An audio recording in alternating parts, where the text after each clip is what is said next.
Politics को join किए बिना आप देश को बदल सकते हो? देश को बदला ही उन लोगों ने जिन्होंने पॉलिटिक्स ज्वाइन नहीं की। ओके, बताइए। इस देश में दो ताकतें हैं जी।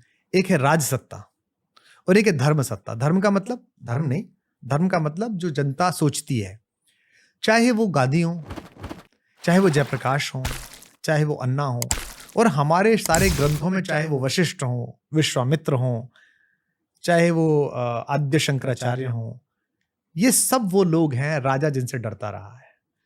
राजा अनीति करने से पहले, अनाचार करने से पहले, अभद्रता करने से पहले डरता था कि यार गुरुदेव नाराज होंगे, शाप दे देंगे। ऋषि कौन है?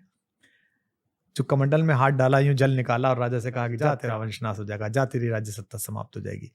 क्योंकि इस ऋषि के पीछे जनता है, जनबल है। उसको पता है इस ऋषि को कुछ नहीं चाहिए, जंगल में रहता है, शिष्यों को पढ़ाता है, शिष्य उगाते हैं, लकड़ी तोड़ के लाते हैं, खाना बनता है, एक ही घाट पे शेर बकरी पानी पीते हैं। तो इसकी बात जनता मानेगी, और जनता ने रिवोल्ट कर दिया तो राज नहीं बचेगा।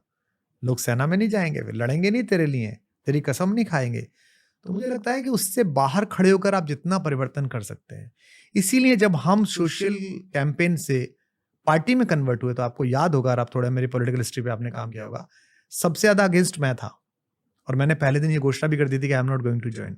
उसी शाम वो तीनों लोग मेरे घर पे पत्नियों को लेके आ गए, उन्होंने कहा हम भी नहीं जाएंगे, हम बना ही नहीं रहे, तू नहीं है तो हम भी नहीं है, और ये क्या है। तो फिर मुझको स्टेप इन करना पड़ा। तो मैंने तब भी उनसे कहा था कि बहुत बड़ी पावर पैदा हुई है, इसको होल्ड करना है तो सात्विक रहना पड़ेगा, हमको इस सबसे बचना पड़ेगा। तो अंदर जाके भी अच्छा काम हो सकता है, लेकिन मुझे लगता है कि बाहर से ज्यादा अच्छा काम हो सकता है। आप ब्रेक डाउन कर सकते हो उसे, बाहर से अच्छा काम कैसे हो सकता है? जैसे गांधी ने किया, गांधी की कभी कांग्रेस की मेंबरशिप नहीं थी, जयप्रकाश जी ने कभी जनता पार्टी की मेंबरशिप नहीं ली।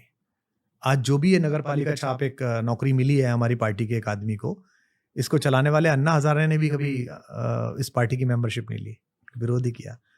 तो अब आप सोचिए, आपके सामने ही इसी हिस्ट्री में, इसमें तो कोई घालमेल नहीं है ना, इसी हिस्ट्री में कितना सारा काम हुआ। इवन आज जो बीजेपी काम कर रही है, बीजेपी से political clan, but RSS not a political clan, वो एक कल्चरल सोशल संगठन है। बट जो इम्पैक्ट आरएसएस का है पब्लिक लाइफ में, मतलब आई am not talking about their good thing bad thing, जो भी उनके बारे में चर्चा चलती है, बट जो उनका इम्पैक्ट स्टूडेंट्स में है, मजदूरों में है, महिलाओं में है, संस्कृति में है, भारत विकास परिषद से है, संस्कार भारती से है, विद्यार्थी अखिल भारतीय विद्यार्थी परिषद से है, तब सब चीजों से है, उतना इम्पैक्ट बीजेपी का नहीं है। ओके। और जब जब वो बीजेपी उनके क्लच से बाहर निकलती है, उनके एजेंडा से, उनके थॉट प्रोसेस से बाहर निकलती है, वो तुरंत उसको फ्लिप करके बता भी देते हैं कि तुम किस कारण हो, हमारी वजह से हो। और जो इज्जत उन लोगों की है वो उनके नेता की नहीं है। शायद आपको पता हो या नहीं पता हो, किसी कस्बे में, किसी विधानसभा में जो प्रचारक हैं संघ के, वो युवा होंगे आपकी तरह, हो सकता है वो 21, 22, 23 साल का कोई युवक हो, पर वो भाई साहब होंगे। और वो जो विधायक जी हैं वो 55, 60 के हो जाएंगे, तब भी वो नाम से ले दिए जाएंगे, बुला दिए जाएंगे कि त्यागी जी आए हैं, राणा जी आए हैं, मेघवाल साहब आए हैं, सोनकर जी आए हैं। उनसे ऊंची आवाज में बात कर सकता है कार्यकर्ता, लेकिन भाई साहब आए हैं, भाई साहब से, भाई साहब जो कहेंगे कि नहीं अब सब बूझो, आपस में मिलो, चलो काम करो आगे।